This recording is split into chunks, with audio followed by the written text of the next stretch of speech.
ఈరోజు ఓటేరు చెరువుకు సంబంధించినటువంటి 377-76 సర్వే నెంబర్లో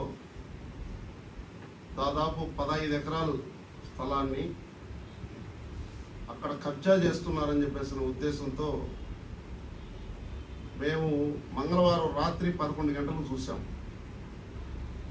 మంగళవారం చూసిన తర్వాత బుధవారం రోజు ఉదయాన్నే భూమిని పరిశీలిద్దామని చెప్పేసి అక్కడికి వెళ్ళి పరిశీలించి ఆ భూమి ఎవరు ఆక్రమిస్తున్నారో కూడా సమాచారం మాకు తెలియకపోవడంతో మేము భూ కబ్జాదారుల దగ్గర నుండి ఈ 15 ఎకరాల భూమి, అందులో 5 ఎకరాల భూమి హైవే రోడ్డుకి వెళ్ళింది. మిగిలిన 10 ఎకరాలు భూమిని నిలుపుదల చేయాలి, చెరువు సంబంధించినటువంటి భూమి అని చెప్పేసి మేము చెప్పడం జరిగింది. వెంటనే నిన్న ఆర్డీఓ ఆఫీస్ దగ్గర కూడా నిరసన కార్యక్రమం పెట్టాం. సిపిఎం నాయకత్వం అంతా కూడా కలిసి నిన్న కూడా ల్యాండ్ని పరిశీలించడం చేయడం జరిగింది. నిన్న సాయంత్రం 3 గంటలకు ఎస్వి నాయుడు గారు ప్రెస్ మీట్ పెట్టి 35 సంవత్సరాలుగా కమ్యూనిస్టు పార్టీలో ఉండేటువంటి సిపిఐ సిపిఎం నాయకులు మొత్తం కూడా మా చుట్టూ తిరుగుతూ ఉన్నారు అంటే ఆయన ఏ ఉద్దేశంతో అన్నాడో మాకు తెలియదు.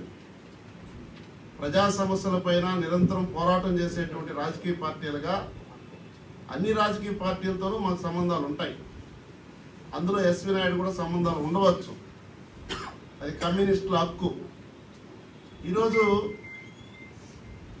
ఇలాంటి హేళన మాటలు మాట్లాడి ఈ భూమి నాది, వాస్తవాలు తెలుసుకొని మాట్లాడండి అని చెప్పేసి ఇవాళ చెప్పారు.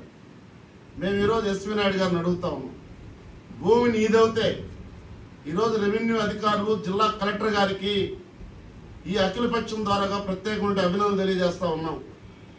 సిపిఐ సిపిఎం చేసినటువంటి పోరాటంతో ఈ రోజైనా ఈ భూములోకి ఎవరైనా, ఇది కోర్టులో ఉంది, ఈ భూములోకి ఎవరైనా వస్తే మాత్రం ఖచ్చితంగా కేసులు పెడతామని చెప్పి కనీసం బోర్డునే పెట్టారు. ఈరోజు మీ ఎమ్మెల్యే, మీ పార్టీలో ఉండేటువంటి ఎమ్మెల్యే ఇవాళ అసెంబ్లీలో మాట్లాడాడు. మంత్రి గారు, రెవెన్యూ మినిస్టర్ గారు ఓటేరు చెరువు మేము 15 ఎకరాలు అంటున్నాం, ఆయన ఏకంగా 38 ఎకరాలు అన్యాయకృతం అవుతా ఉంది, దీన్ని కాపాడండి అని చెప్పాడు. మరి ఓ పక్క నువ్వు నిన్న ప్రెస్ మీట్లో, ఈరోజు పేపర్లో, టీవీలో అన్నింటిలో కూడా వచ్చింది, ఈ భూమి మొత్తం కూడా నా భూమి, వాస్తవాలు తెలిసి మాట్లాడండి అని చెప్పినటువంటి కమ్యూనిస్టులకు మీరు చెప్పారు. మేము ఈరోజు చెప్తున్నాం ఎస్వి నాయుడికి, ఈవేళ ఎమ్మెల్యే గారు మాట్లాడిన దానికి మీరు ఏం సమాధానం చెప్తారు, జిల్లా కలెక్టర్ గారు అక్కడ బోర్డు పెట్టిన దానికి ఏం సమాధానం చెప్తారో చెప్పాల్సినటువంటి అవసరం ఉందని కూడా సిపిఐ సిపిఎం వామపక్ష పార్టీ, అఖిలపక్ష పార్టీగా డిమాండ్ చేస్తా ఉన్నాం. రెండవది, ఆ భూమికి సంబంధించినటువంటి అంశం 1909 నుండి స్వాతంత్రం, అంతకుముందు బ్రిటిష్ పరిపాలనలో కూడా 1909 నుండి స్వాతంత్రం వచ్చేంత వరకు దాదాపు 6 కోర్టుల్లో కేసులు గెలిచాయి. 6 కేసుల్లో కూడా స్వాతంత్ర బ్రిటిష్ పరిపాలనలో పరిపాలించేటువంటి కలెక్టర్లు వాళ్ళందరూ కూడా ఇది ప్రభుత్వ భూమి, చెరువు భూమి అని చెప్పేసి తేల్చారు. స్వాతంత్రం వచ్చిన తర్వాత మళ్ళీ 5 కోర్టుల్లో పోయారు. ఆ 5 కోర్టుల్లో కూడా ఇది ప్రభుత్వ భూమి, చెరువు భూమి అని చెప్పారు. 2014లో ఏదైతే ఆర్డీఓ రామచంద్రారెడ్డి గారు ఉన్నారో, ఏదైతే రూరల్ ఎంఆర్ఓ యుగంధ్ర గారు ఉన్నారో, వీళ్ళిద్దరూ కలిసి లంచాలు తీసుకొని ఈవేళ ఆ భూమి రికార్డులు మొత్తం కూడా మాఫీ చేసి 2019 పూర్తయ్యే లోపల ఆ భూమికి ఊపిరి కల్పించే పద్ధతిలో ఇలాంటి భూ కబ్జాదారులకు సంబంధించినటువంటి వారికి అండగా కోర్టులు పోవడానికి దారి చూపించారు ఈ ఎంఆర్ఓ యుగంధ్రు, ఆర్డీఓ రామచంద్రారెడ్డి గారు ఇద్దరు. అప్పటి నుండి ఈ రోజు వరకు దాదాపు గతంలో కూడా ఆ భూమిని కబ్జా చేయాలని ప్రయత్నం చేసినప్పుడు మేము కమ్యూనిస్టు పార్టీలుగా సిపిఐ సిపిఎం అడ్డుకోవడం జరిగింది. దాదాపు 4 సంవత్సరాలు గుమ్మున్నారు. మళ్ళా ఇప్పుడు యథాప్రకారంగా ఆ భూమిని ఏదో పద్ధతిలో హైవే ఉంది, అందులో అక్కడ టోల్ గేట్ పడబోతా ఉంది. టోల్ గేట్ పడిన తర్వాత అత్యంతమైనటువంటి విలువైనటువంటి భూమి, కోట్ల రూపాయలు. ఈరోజు సాక్షాత్తు మేము కమ్యూనిస్టులు అంటున్నాం 200 కోట్లు అని చెప్పేసి. శాసనసభ్యులు కాళహస్తి ఎమ్మెల్యే గారు చెప్తున్నారు 800 నుండి 900 కోట్ల రూపాయలు రిలీజ్ చేసేటువంటి భూమి అని చెప్పేసి. మేము ఈరోజు చెప్తున్నాం.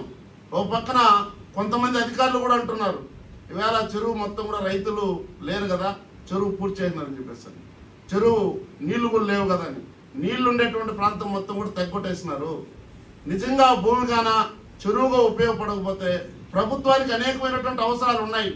జిల్లా కలెక్టర్ కార్యాలయానికి టీటీడీకి డబ్బులు కడతాను, కలెక్టర్ ఆఫీస్ కట్టండి 10 ఎకరాల్లో, లేదో ఎస్పీ బంగ్లా లేదు బంగ్లా ఏర్పాటు చేయండి, లేదో కలెక్టర్ బంగ్లా లేదు కలెక్టర్ బంగ్లా కట్టండి, లేకపోతే తిరుపతిలో దాదాపు 45,000 మంది యాత్రికులు లేదా ప్రజలు ఉండేటువంటి 10,000 మంది ప్రజలు యాత్రికులు 45,000 మంది ప్రజలు ఉండేటువంటి కట్టినటువంటి ఆర్టీసీ బస్ స్టాండ్ ఈవేళ 4 లక్షల మంది ప్రజలు అయ్యారు.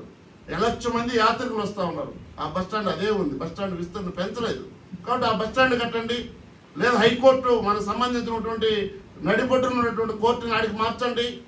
కాబట్టి ఇలాంటి ప్రభుత్వ అవసరాలకు ఉపయోగపడే పద్ధతిలో భూమి పెట్టుకుంటే మాకు అభ్యంతరం లేదు. కానీ అక్కడ వచ్చి ఎస్వి నాయుడు కావచ్చు, ఈరోజు తెలుగుదేశం పార్టీ అధికారం ఉందని, రేపు వైసీపీ ప్రభుత్వం అధికారం వచ్చినప్పుడు ఇంకొక నాయుడు ఇంకొక వ్యక్తి దాని మీద పైన కూడా కమ్యూనిస్టులు మాత్రం ఖచ్చితంగా పోరాటం చేస్తాం.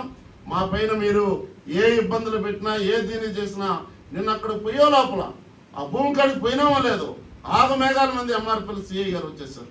అరే ఎందుకు పోతారు, ఎందుకు ఏమైపోతుంది, మేమేమన్నా గుర్తులు వేసుకుంటున్నామా? కాబట్టి ఈ భూమికి పెద్ద పెద్ద హస్తం ఉంది. దీన్ని పూర్తిగా జిల్లా కలెక్టర్ గారు కూడా కలెక్టర్ గారి పక్షాన అఖిలపక్షం పార్టీలు మొత్తం కూడా మేము అండగా ఉంటాం. రెవెన్యూ అధికారులకు ధన్యవాదాలు తెలియజేస్తున్నాం, జిల్లా కలెక్టర్కు ధన్యవాదాలు తెలియజేస్తున్నాం. ఈరోజు బోర్డు పెట్టినారనేటువంటి వాతావరణం కాకుండా అక్కడ తోలిని మట్టి కూడా ఎత్తిచ్చేసి అది మొత్తం కట్టమారిగా జేసీబీలు పెట్టి మొత్తం అది చెరువుగా పెట్టాలి. ఆ చెరువులో నీళ్లు మొత్తం కూడా తిరుపతి పట్టణానికి సంబంధించి బోర్లు కూడా ఇంకుడు గుంతలయ్యేటువంటి పరిస్థితి వస్తుంది.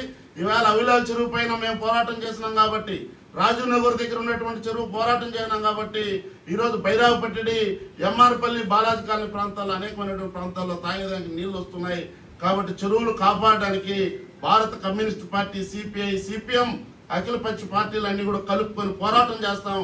ఇది ప్రజా ఉద్యమంగా చేస్తామని చెప్పేసి కూడా ఈ సందర్భంగా తెలియజేస్తూ, నిన్న ప్రకటించినటువంటి ఎస్వి నాయుడు గారు సిపిఐ, సిపిఎం నాయకులు మీద ఏదైతే ఆరోపణ చేసినారో ఆరోపణ తక్షణమే వెనక్కి తీసుకోమని చెప్పేసి ఈ సందర్భంగా తెలియజేస్తా ఉన్నాం.